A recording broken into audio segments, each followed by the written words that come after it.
we would love to know, what trade shows are you attending this year? We have quite a diverse mix of people and properties on the webinar today. So we just love to see what's working for people. And maybe you can just put it in the chat box either, Mark, that might be easiest, so that we can capture that and then you can share that with us. We have people from both continents, or a few different continents actually, so it will be great to see what's working for people. There's a big one on in the UK today, Confex, and so we're missing some of our UK colleagues. What we want to cover today is effective strategies to walk away with more business opportunities.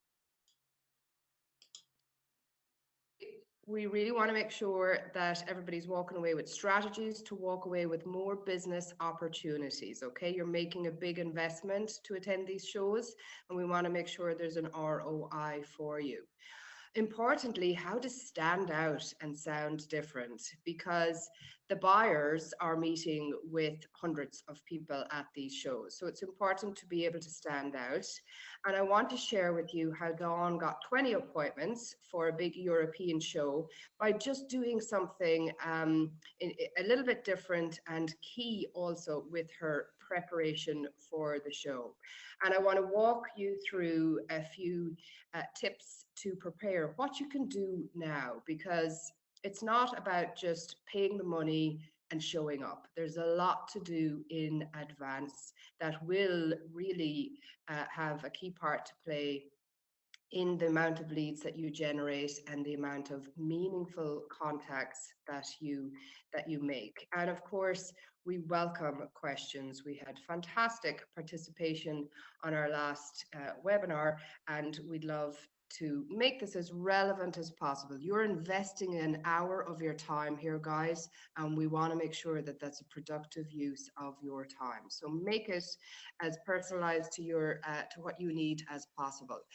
The most powerful skill that you can develop is to make people interested in you. Dove Gordon is a great marketing mentor of mine, and I think this is really pertinent when attending shows, because potential buyers are speaking with so many people.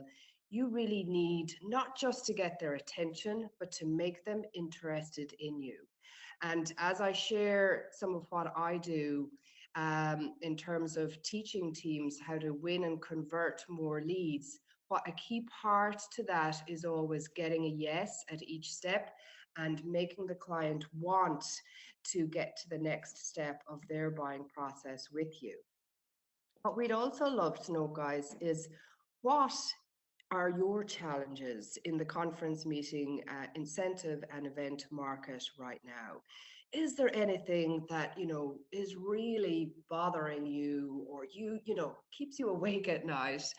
Or if you had the opportunity to fix that, what would that be?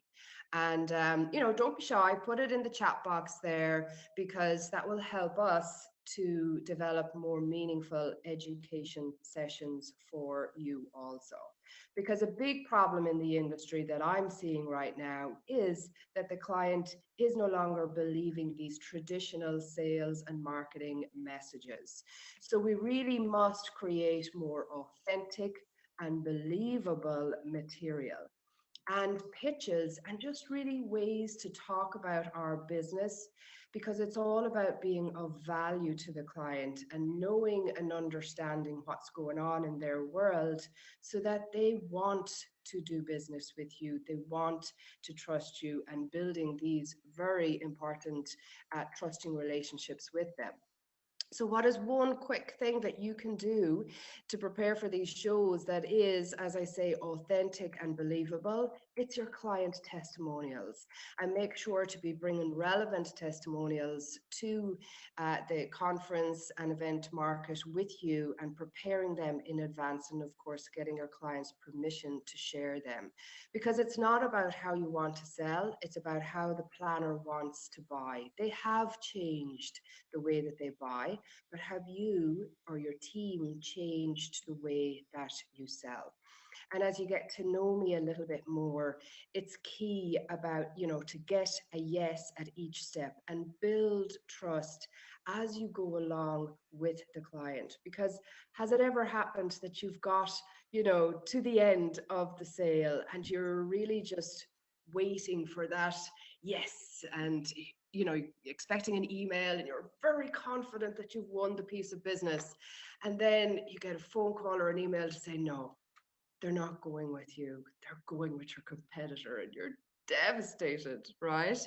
So what I found from being in the role in teaching for the last number of years, and also from being on the client side, is that you lost the business a lot of the time at the very beginning, because you didn't get a yes. We didn't build enough trust and confidence with the client right at the very beginning. And of course, they can lead you on to the end, but something just didn't sit right at the beginning. And that's when you really need to be standing out, sounding different, using the right sales tools, and of course, preparing the right kind of proposals.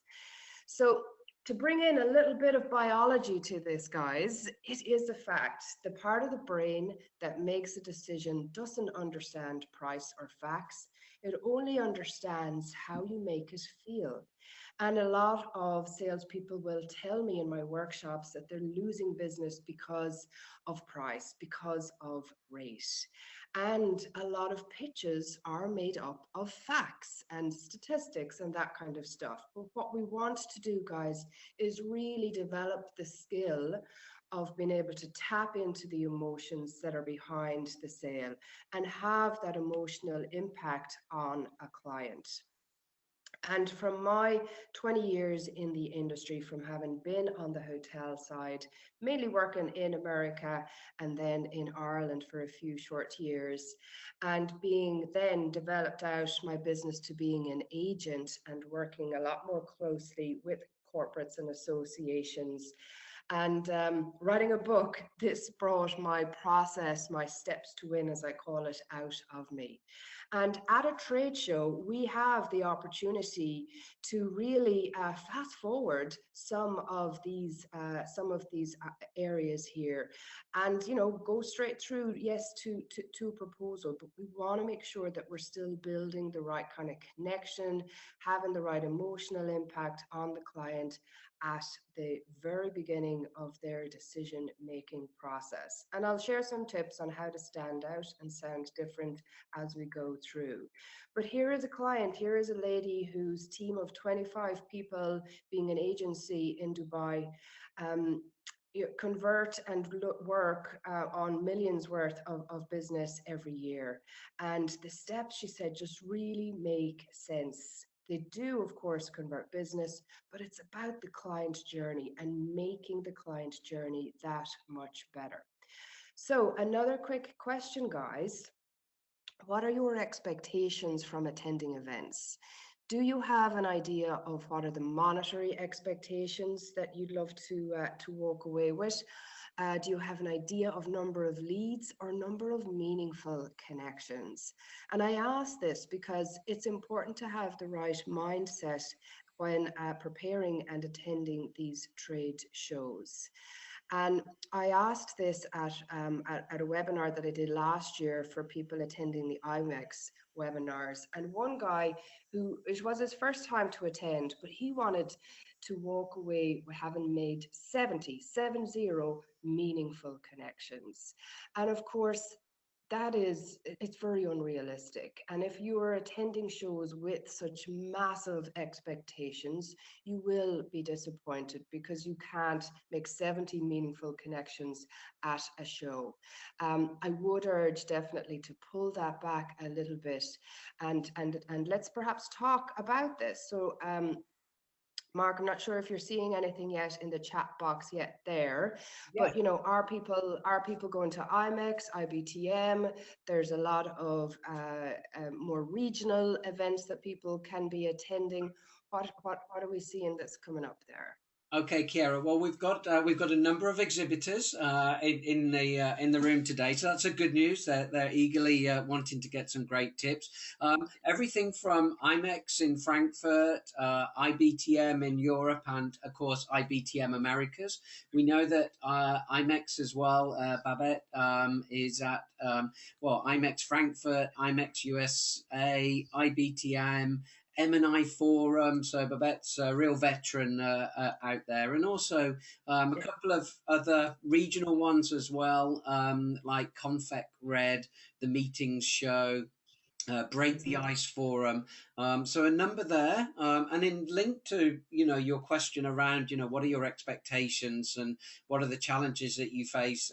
Emily recently just added to the text box that her big headache is not getting enough qualified appointments, so not meeting her own expectations, and that creates a nightmare around trade shows for her, just in her personal experience. So I'm sure that's something that you're going to be addressing in the coming 45 minutes.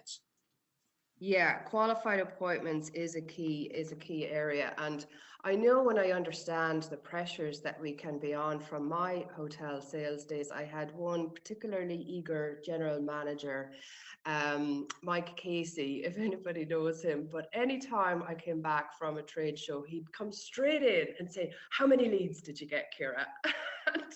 The pressure, a lot of the time you don't necessarily come back with a lot of leads, but it's about the connections that you made and the number of appointments that you have got for future connections, that somebody wants to have a more in-depth conversation with you after the show. Okay, and that is a key message that I'd like to portray today, is to make sure that you're going in there with an expectation of getting a second meeting, because that is a lot more powerful than some buyers, some planners might be just sharing a lead that they're giving out to 50 other venues that particular day. You ideally want to make the kind of impression that you want to get a second meeting. And I make the analogy of looking at it as a date. And if you're going on a first date with somebody and you're spending so much of your time talking about yourself, um, and not perhaps showing enough interest and asking enough questions of the other person, do they want to go on a second date with you? More than likely not, right? And we kind of treat this in a little bit in the same way when we're at the very early stages of a buying and selling relationship. And let's take a look at this, guys. I'll share some of my killer questions later, but is this realistic that you go in there, you're going to ask killer questions, that you're going to walk away with 10 leads for future business, and of course follow up with everybody within 1 week of the event? That is a really big expectation. That's a big goal. That's a really big objective to have. But is it achievable, guys? Or is this a little bit more achievable, that you set up calendar appointments with 10 potential leads, that you are going to follow up and have phone conversations or in-person conversations with them within the next few weeks? I would say that this is a more realistic objective to have, and a more achievable. And we want to make sure that we're going into these shows with the right mindset. I see a lot of people attend these shows, maybe not put enough preparation into them. They're intensely for 3 days. There can be exhausting shows, and then saying, "Oh, I really didn't get enough leads," and deciding not to go next year. People are in it for the long run in this business. They want to see consistency. They want to meet you a few times, perhaps, before they are ready to trust you and take that step and invite you into their world of either introducing you to their direct clients, giving you leads, or working directly with you to run their business. And some of you might know Eduardo Chaillo. He is the global general manager of Maritz Travel. And I've interviewed him extensively for different parts of my book and different parts of my sales training modules. But he said a key reason why people attend these shows is to research. And they want to find the relationships that they need or start the relationships that they need before they actually need them, so that if a piece of business for an event comes across their desk, they can say, oh, you know what, I met such a person, I need to call them, this would be perfect for their particular venue. Okay, and that's a key expectation for you to have when attending these events. You're starting the relationship, guys. You're not necessarily there to sell and walk out with 10 leads, because building trust and confidence at the right level, at the right pace in this industry is key. People do business with people that they know, like, and trust.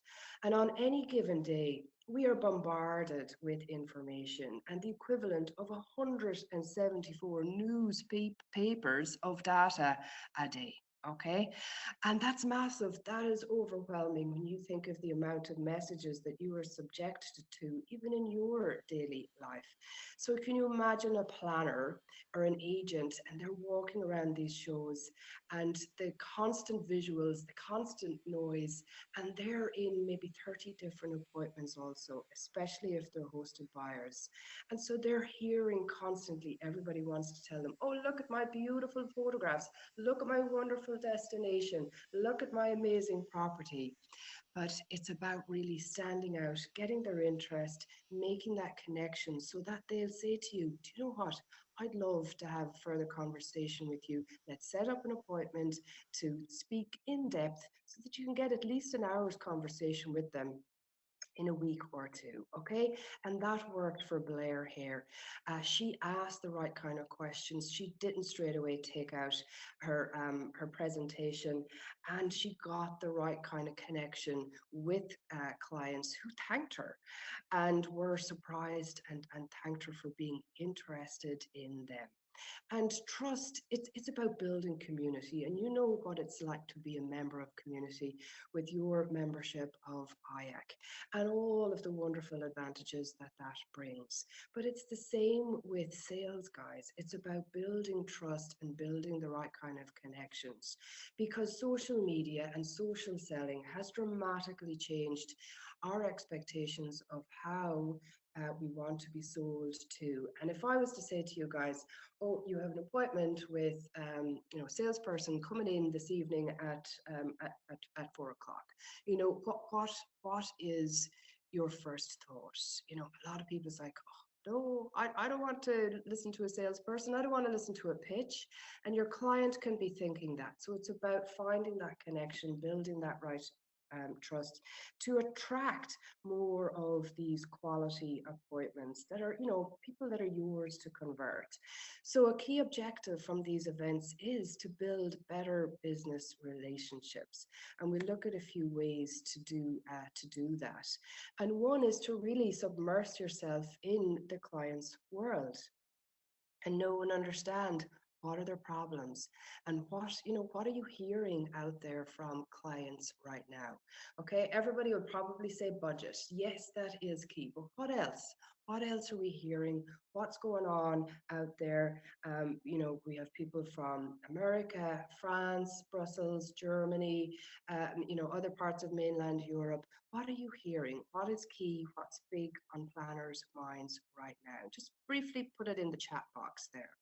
Because what we want to do is make sure that we're not building a leaky sales funnel, which can very easily happen in our daily lives, but especially at these shows. And we're making the connections that just aren't going to be a right fit and perhaps will end up wasting your time. So the big opportunity at these shows is to attract more of the right kind of leads, because the more of the right kind of leads we put into our sales funnel, the more profitable business that comes out of it.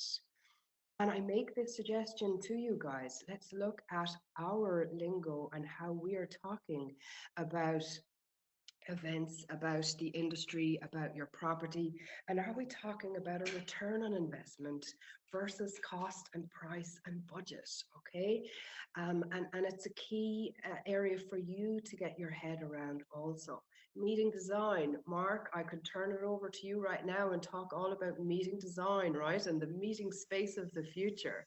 But are we using that knowledge and all of that fabulous research that IACC has put together in speaking with hundreds of different planners out there? Are we looking at meeting design versus a conference room that fits 300 people? You know, you see the key difference there, right, Mark? Absolutely, and it's the experiences that you create that are absolutely unique to your property that the meeting planners are hungry to hear about. And they don't, you're right, they don't want to hear about capacities of a room, and they've got past that in having the discussion. They're looking about how you're going to create the magic that's going to make them look great and make their delegates feel like they're having a truly memorable experience. So I couldn't agree with you more.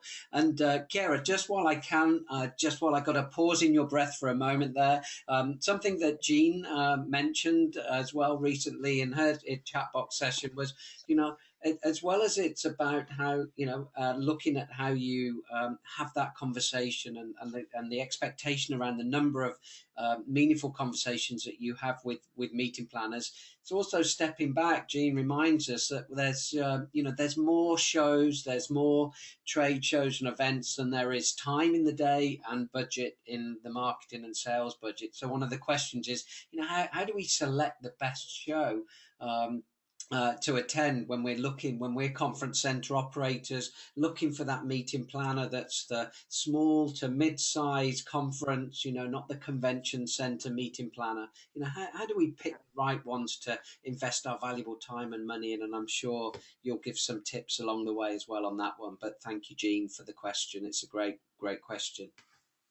Yeah, and key to that will be writing the descriptions and making sure that you're positioned as that. Because a lot of the time, I'll see if I go to a website, oh, we're perfect for any type of event from 2 to, 300, but there's a big gap there. And the more specific we are in talking about perhaps some of the problems that clients have and saying, look, if you have this, you want to address this with your event, then we're the people to speak to. But there's a whole session that I can do on that, Mark, and it is really key when we are at these trade shows to listen to the client. What are they saying? Writing it down and observing their language so that we can ensure to weave that into our conversations and be as relevant as possible to them so they can say, yeah, do you know what? These guys get it. But writing our descriptions and how we're presented on the website of these particular events is a key part to helping them to put up their hand and select you and say, yeah, these guys, this is what I'm liking this. These guys, I can connect to them. It's making sense. I'm liking this. I'm going to, take my time to set up an appointment with them. And I'll share with you how Dawn did a lot of that. Okay. Again, questions, keep them coming, guys. So we're going to look now, preparing for the event, then what to do during the event, and of course, what to do after the event. You can, of course, ask for a list of attendees, and then it is up to you to do the research, to look at what particular events they are holding. What is the size of the event? Where are they holding it? Is it city centre only, or are they regional? So that you can make some assumptions and see if that your venue, your destination would be a right fit for them. Know who is on that list that you want to meet. That is up to you to figure that out in terms of your research, and of course connect with them before the event. A lot of people just leave it up to waiting to meet them at the time and hoping that they turn up, but there's a lot that you can do beforehand, and again I'll share what Dawn did in that regard. Now a lot of the time planners trade show planners are very happy to share in advance that with IMEX and with IBTM. They make it easy because you have, all of this database that you can go through beforehand and connect out and send your emails and all of that. But, a lot of the time names and companies will be shared. Perhaps definitely make sure to ask before legislation changes in Europe over this GDPR. But, connect and ask them. They're not perhaps been asked for that, and a lot are happy to do that. So you can do your research and know what is helping. In terms of descriptions, guys, if you're using common language, I shared a lot of that common language in the webinar last month, but convenient located, memorable experience, when you're founded, how old you are, you're the third largest hotel in whatever area, perhaps you're family owned, it's a large modern multi-purpose event venue in the center of. This is very common language used in our industry, and it's not, again, going to help you to stand out. What you want to get into here, guys, is how does being a family-owned company really help you? How is the multi-purpose, venue, how does that actually help them to run a better event, to achieve the kind of results that they want to achieve from holding their event at your specific venue? So look at your language and try to avoid sounding like the person next door. The better quality questions that you ask, the better quality answers we're going to get, guys. And Michael here prepared his team. We did a number of different sessions together, and converted a piece of business worth 250,000 to the hotel because the team knew the kind of questions that were really going to uncover the emotions and figure out what was going to help the buyer to say yes to their specific property. And I suggest, guys, that we start talking about building advocates and partners as opposed to prospects, and really figuring out who are our partners. And that's a key language. I know that's a key area that IACC are very much developing, and you have the positioning to do that, but it's about building these advocates and it's about building prospects. And let's look at some of the questions that we can ask. Now, we have some fabulous people on the line, Mark, and I would love it if everybody shared a question, a key question that they like to ask at these shows that really helps to open up the conversation, and yes, it is about getting away from just the dates, rates, and space conversation. Those kind of conversations are only going to lead to you competing based on price. So perhaps, we have some great knowledge on the webinar. Perhaps everybody can share a question that they ask that does help them to get to that next level with a potential client. Okay, so Well, I'll be keeping my eyes open on the text box, on the chat box, for any of those great questions coming in, Ciara, and I'll share them along the way. So yeah, please do share away. I'm sure there's some great examples there of how we can open up the discussion on the trade show floor in those opening questions. Yeah, and let's make sure to copy and paste and keep them for me also, Mark. So 2 questions, guys, that are key to ask. What are the challenges in their role or in their industry right now? We want to uncover what their problems are, what's keeping them awake at night. There could be really big stuff going on in their company, in their industry right now that's going to open up all these other events that they're going to have to organize. So you want to find out about that, get them talking. That is the key here, guys. Get them talking. If you're doing all the talking, stop and make sure that you are asking them. They're going to remember you getting them talking and getting them engaged. And of course, a key one is, why is the event being organized? Okay. You need to know that in order to be able to help them, in order to be able to come up with solutions, in order to be able to help them achieve the objectives that they need to achieve.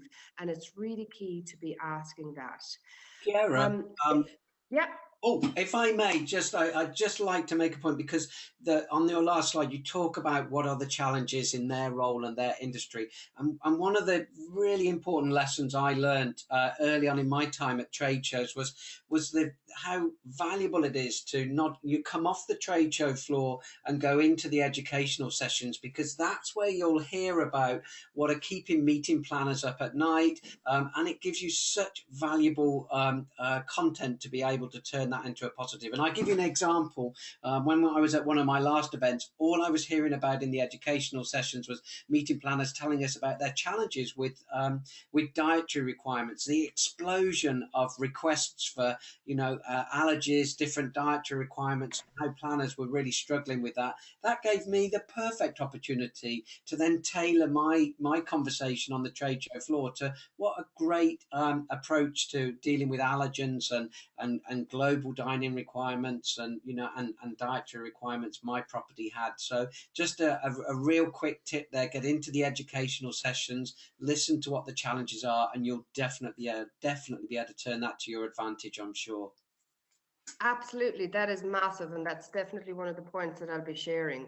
I also advise guys, when you're attending, maybe you're just going to a networking show, maybe you're going to a Chamber of Commerce event, a breakfast briefing, something like that. It's not a trade show scenario, but you'll be asked the usual questions like, what do you do? So you could turn around and say, well, I'm a sales manager at X venue, or you could turn around and say, well, I helped a meeting planner increase their satisfaction score by 10% last week. And a planner is definitely going to want to know more, right? You want to say something that's interesting enough that they'll say, oh, tell me more about that. So there's a lot of drinks receptions and other events around these shows. So make sure that you have prepared some really great answers so that you can just weave in a nice subtle way something that's really interesting about your property, about your role, about your team, about your destination, whatever it may be, so that they will say, oh, I like that. Tell me a little bit more. And then you've got the conversation started, guys. So, look at what other events have they run.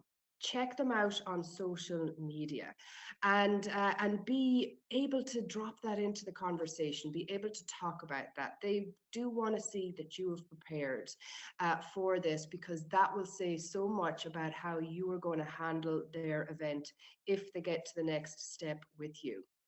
And prepare this social proof, this testimonials that I spoke about, because it's going to be 10 times more believable it coming from somebody else, one of your clients, one of your guests, one of your attendees or delegates, as opposed to you just saying it. Okay. And I like to prepare testimonials with photographs of the person, so again, they can identify with that person. And in a lot of my trainings, there's a very specific way to ask for really great testimonials, apart from, oh, the food was wonderful, everybody was so nice. Lots of people have those kind of testimonials, but it's about getting a kind of a different level of testimonial, and it's key the way you ask for that. Small little tip about the name badge. A lot of the shows, unfortunately, the organizers put your name really small writing, and they give you something that, with women, it's going to be hanging around your chest area, and you don't want people looking at your chest area to try and figure out what your name is, right? Or down at your belly. So I suggest make it big, make your own one, put your first name big. And also what you will find is that this helps people to say hello to you. So they might have met you last year, they might have met you 6 months ago, and they're trying to think, oh, what's her name? What's her name? And they're shy to walk up to you because they can't remember what it is. But if you're making it easy for people to approach you because you have your name big and bold up on your shoulder, up on the top right hand of your shoulder, guys, that's where it's easiest for people to see your name, and automatically when they're going to shake your hand, their eye level will go to that, so they can see it and be comfortable for them. So it's a small little tweak to make, but it makes a really big difference.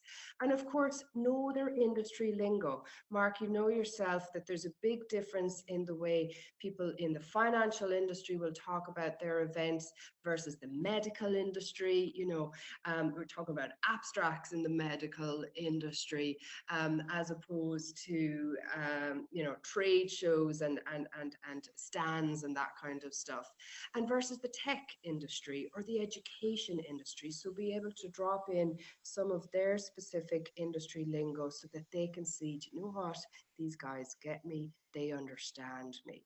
So if the questions are coming in, Mark, just let me know, otherwise I'll keep going. I'd love to share with you guys to show a little bit of the personality of your business, of your property. And these are two wonderful people who attended one of my webinars last year. And they came the whole way from Japan to IMEX America, or IMEX Frankfurt. And believe it or not, they were the only people from Japan who were on the Japanese trade show stand that dressed in kimonos. Okay. And they got the attention. They had people walk up to them.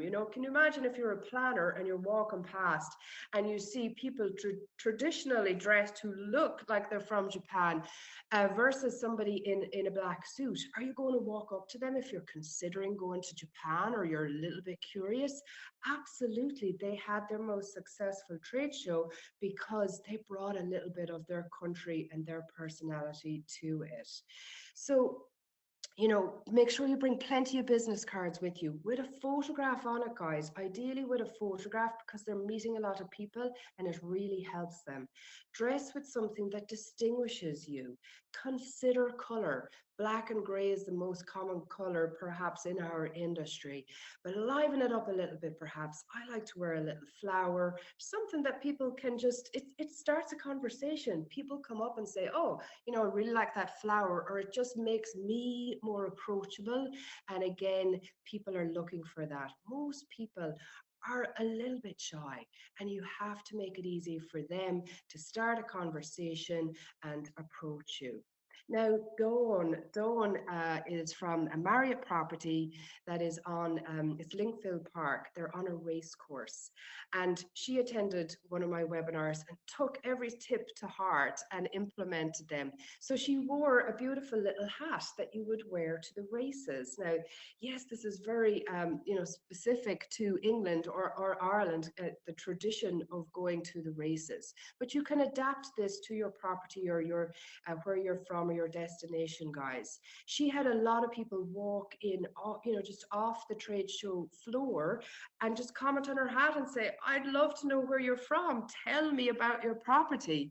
And she was thrilled and delighted. She had permission, of course, then to talk and engage with them and tell them about her fabulous property and how she can make an experience very different to them by incorporating the race course and all of that.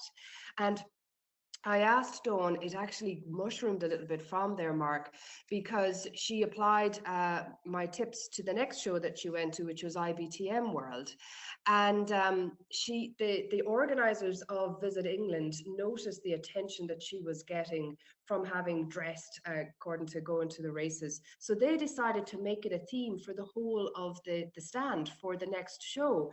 So they all dressed in some lovely little, race style outfit. And Visit England won Best Stand. They got a lot more publicity. They were getting a lot more tweets. They made a fun thing about it at their stand.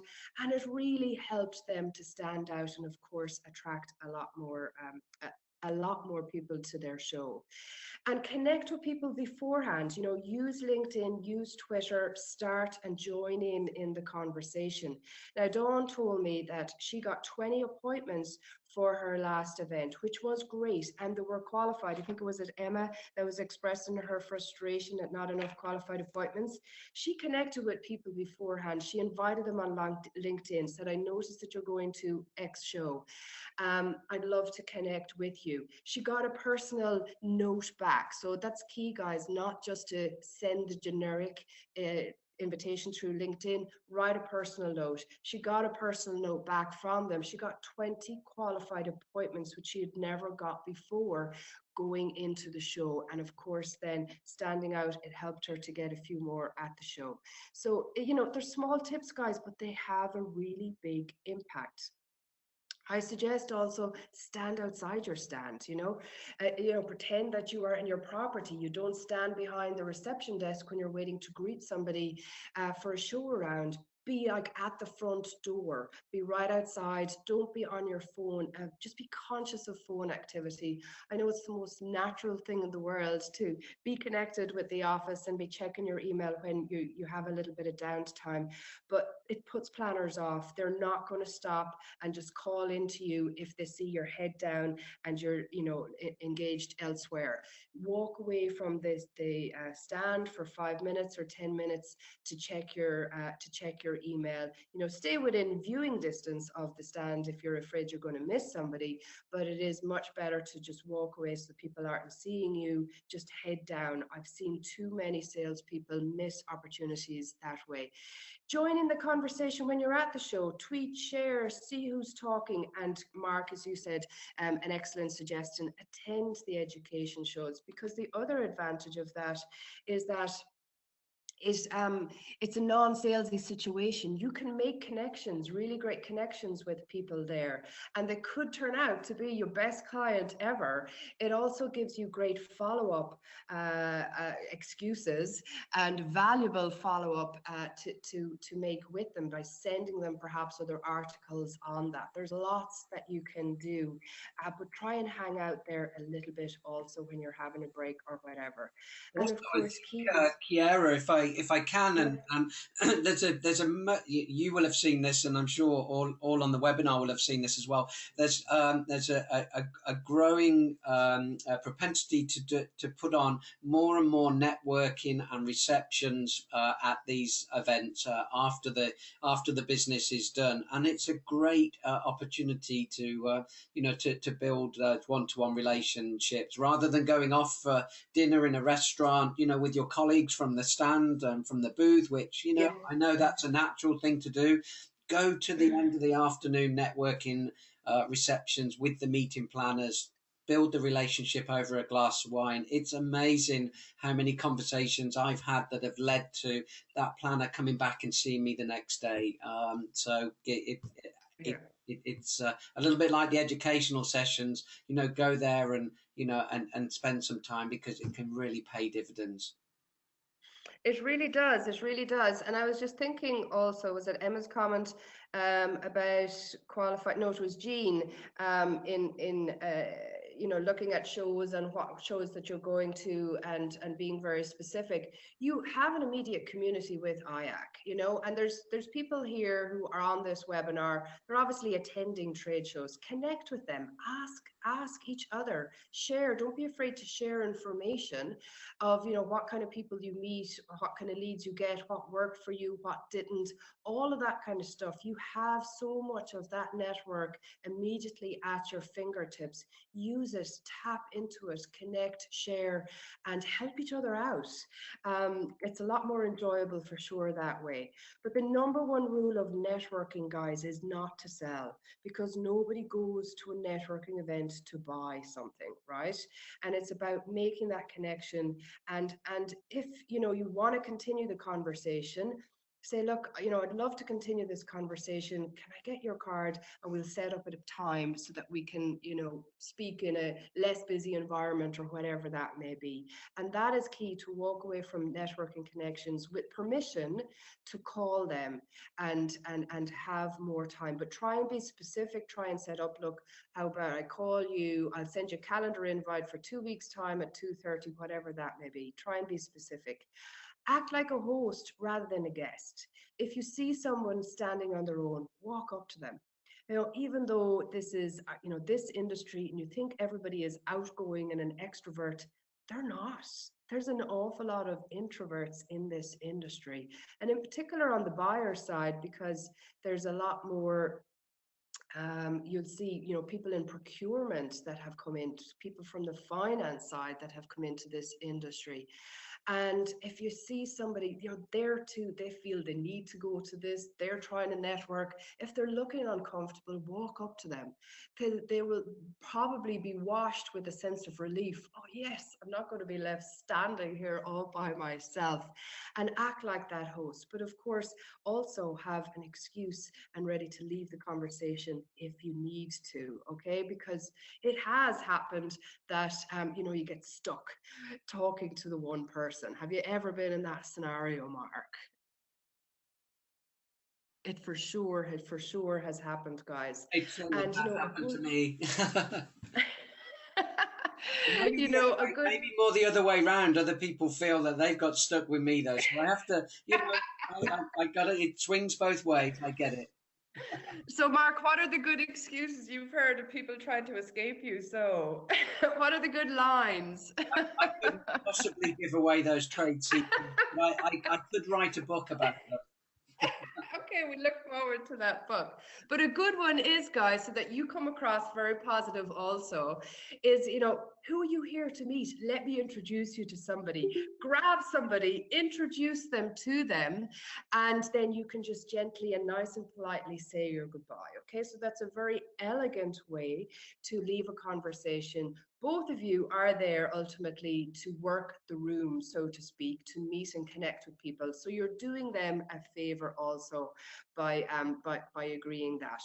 But when you're connecting at, you know, whatever step, whether it's you're having a sit down one-to-one conversation, whether you're in a networking event, whether you're at the education event, agree a next step. Try and get that calendar appointment. Send them a calendar appointment to meet with you next. Okay, it's key. And of course, after the event, guys, follow up. It's amazing. You know, I think there's a statistic, something like 80% of salespeople either don't follow up or give up after the second go. Yet it can take up to 12 to 13 connections with a client before they're ready to buy, before they are trust you enough, before they're ready to take that step. So of course, follow up, try and follow up in a meaningful way. And of course, do what you said you were going to do. And you know, if you haven't connected with them beforehand, LinkedIn is fabulous. I've warmed up 3 people that I met about 6 months ago at a conference just by reaching out to them on LinkedIn, and now we have appointments set up for next week. So summary here, guys, look at your questions, the killer questions. As I say, I have a list of 30 questions that I share in my Steps to Win program, which really helps you to carry out conversations that convert, as I call them, and importantly, build bigger and better relationships with your clients.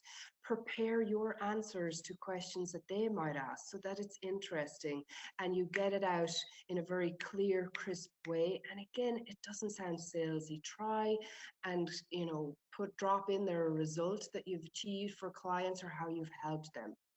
Know what other events they have run. Social proof testimonials. Prepare your testimonials. Know their industry lingo. Show the personality of your business a little bit. Remember Dawn and the hat. You know, what is it that you can wear also to stand out? Dress with something that distinguishes you. Connect with them now on LinkedIn or Twitter or whatever social media forum you feel is appropriate that they are using. Not, you know, LinkedIn, I think, as opposed to Facebook, not unless they're visibly using Facebook for their business and events. And of course, always, always, always agree the next step, because it is about how the client wants to buy as opposed to how you want to sell. And 80% of leads are lost in these 3 steps here. So we want to make sure that we are mastering them in order to get to yes. Building our tools is key in order to help you to get there quicker in this industry. Strategy gives you direction, but tools help you get there quicker. And I have a whole module dedicated to how to build the right kind of sales tools so that you're attracting more of the right kind of qualified leads, more of the right kind of clients that are yours to convert, and you're not frustrated wasting your time meeting with people that are never going to be a client of yours. Remember, clients don't care about your business or your venue, they care about their problems. And the key competitive advantage, guys, is to think like a customer. So, as always, we end our sessions with, what are you going to do different? What is your one thing or your next step that you're going to do? We'd love to hear what you have taken from this session and what you're going to implement, and try that a little bit harder, or carve out a little bit time to in order to do that. So start sharing that with me, guys, in the chat there, so that we can see what was relevant to you. What's your little takeaway? We want to make sure that the last 50 minutes of your life was not a waste, and there's some good stuff that you are walking away with. Is there anything coming up there, Mark? There's one question that I'd love to pick up, share, and also address and get your thoughts on it as well, because it's one that it's close to my heart. But the question is, large conference centres are traditionally located further from the airport than some of the on airport property conference venues. How do we suggest overcoming this challenge in regards to location to the airport and it being too far? And like I say, it's a familiar one, and I'm really pleased you've asked it. I'm gonna answer it by saying, it's a little bit like the saying, where have a glass of wine, because no great relationship was built over a salad. And it's exactly the same when you consider, no great meetings experience is going to happen at an airport hotel. And our meeting planner community, one of the number one priorities that they have is to create a memorable and impactful event. And if they are a meeting planner that's still using distance as a barrier, i.e. convenience of being at an airport location, you really have got to be talking to them about the importance of creating an experience, about being able to connect with the regional connection of that venue. Maybe it's in a rural setting if it's away from an airport location, and an opportunity to be able to use local produce, local suppliers, and just giving the delegates that opportunity to build their relationships, to have great conversations, which nobody can do in a busy airport hotel, which their reason for being is not to put on great meetings. So hopefully, Jean, that gives you a couple of ideas. But honestly, if I hear that now as a barrier, and from my days as a director of sales and marketing, if I hear that as a barrier, it's like music to my ears, because I can go in bang bang bang bang and point out all of the special differences, that just traveling 15-20 minutes further, all of the great things that they're going to get from their meeting as a result of being brave. Yeah, and key to that also, Mark, will be, have we really uncovered and tapped into the emotions behind the sale? For us to be able to really turn around and remind them of what they said is most important to the outcome of their event. Absolutely. And I'll share a story with you by Coca-Cola. They used to run let's take the general managers of all their manufacturing companies around the world. They're different businesses, right? A friend of mine, Paddy, happens to be called Paddy, from Ireland, but he was head of Coca-Cola in Canada, right? And they traditionally always had their big strategy meetings at airport properties, because the people flying in from Japan, America, Europe, all over South America, and they wanted to make it easy for people. But Paddy decided it was his turn to choose a venue and to organize it in his territory. He wanted to bring it to Ireland. And he loves golf. So he said, you know what, I'm going to organize it on a golf course. And he took a little bit of a risk, but it seriously paid off for him. He chose a venue that was about 2.5 hours from the closest airport, whether it was Belfast or Dublin Airport. Everybody arrived in. There was a little bit of a rumble at the beginning. He said, why did you bring us the whole way here, Paddy? But by the next day, everybody was like, wow, this is the best strategy meeting that we have ever been at. They had their top thinkers, their top people in the business in this venue for 4 days, okay? And it was serious meetings, a fun, a bit of golf, a lot of networking. They came out with the best ideas. They had guys relax quicker, get into the event, share ideas, share what worked in their plant, share the problems that they had, share how they overcame them. And from then on, the bar was set as to where they were going to have their next event, okay? And it was no longer going to be cooped up in a boring airport hotel. So tell stories, guys. That can be a very, very effective way to overcome these kind of objections, because what you're hearing sometimes from a planner is not their immediate concern. Their boss is going to say that to them, or somebody else on the committee is going to say that to them. So you need to give them wonderful ammunition that they can turn around and assure somebody else as to why they're going to overcome that, as to why this is the right choice. It's rare that you're speaking to the only decision maker, correct? So you need to be able to give them a really good story and an answer to that, that's to say to their boss or their committee or whatever that may be. And I have another one, the Junior Chamber International. This is when I was a venue finder, guys. Derek called me up and he said, look, Ciara, we're organising this for the first time. First time coming to Ireland, first time for me organising this. I really need to make an impression. I want to bring it to X city, and it needs to be downtown. And this is the hotel that I have in mind. Okay, I obviously knew him. So I said, wow, Derek, you're making my job very easy. Thank you very much.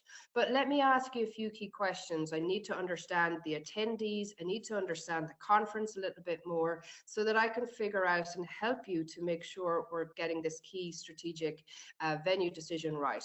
So I asked him, tell me, what, if anything, would you change about last year's event? And I knew he hadn't organised it. And he said, you know what? He had to think about it for a minute, but he said, you know what, Ciara?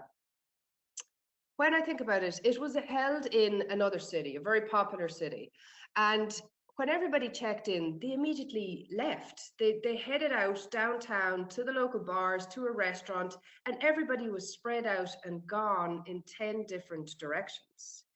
And that wasn't what they wanted to achieve. So I asked him, okay, great. Another question.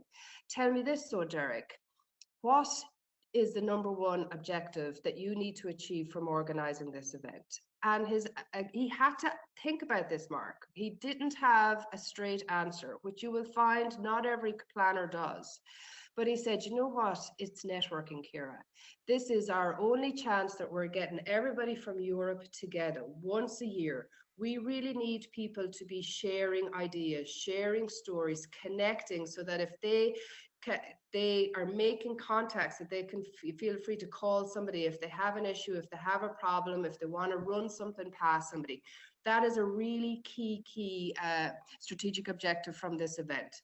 So I said, okay, I said, just to let you know, the venues that you have chosen, you will not achieve that objective with holding them there, because people will check in and they'll be gone out the door again in 10 different directions. May I suggest somewhere that was outside the city a little bit, still easy enough to get to, but hard enough to have to get a taxi and go downtown, And I followed the event on social media, and it was, very popular. There was a lot of people tweeting. Everybody looked like they were having fun. He called me that Monday, and he said, Ciara, this has raised the bar for all of our meetings, because nobody left. Everybody stayed at the venue. We thought on the Saturday night after the award ceremony, we heard a rumor that one or two people might go downtown to the pubs, but they didn't. Everybody stayed. So again, that changed the way that they run their meetings from now on. Ciara, that's great advice, and I tell you, I can't believe it, but we've actually come to the top of the hour, and so where's that last 60 minutes gone? But we really do appreciate it. We have no more questions from the group. That was a really good one to address at the end, but happy to wrap up now, and then just have a few words to close when you're ready. Absolutely, Mark. Well, I think a lot of these also will help with your conference coming up in April, right? Because there's going to be some planners attending that also. There certainly will. We're hoping for over 100 in Philadelphia. So, for those of you who are not already booked for IAC Connect in Philadelphia, we will be having a whole afternoon dedicated to engaging with meeting planners, hearing their pain, hearing what's important to them, and building those connections. So, you can put these skills that Ciara has given you for trade shows, definitely put them to good use when you're engaging and rubbing shoulders with the meeting planners with us in under 2 months' time. That's a good reminder. Yeah, yeah. Okay. Cool. Well, Ciara, thank you, for an incredibly insightful session. As mentioned in the opening, we've recorded this webinar, so within the next hour, it will be on IAC's YouTube channel. You can also go in and have a look at our weekly sales tips, which are being shared by our colleague Cindy Novotny. So have a look at those, just a minute or so to throw some tips out there to help you do better business and have more meaningful sales conversations.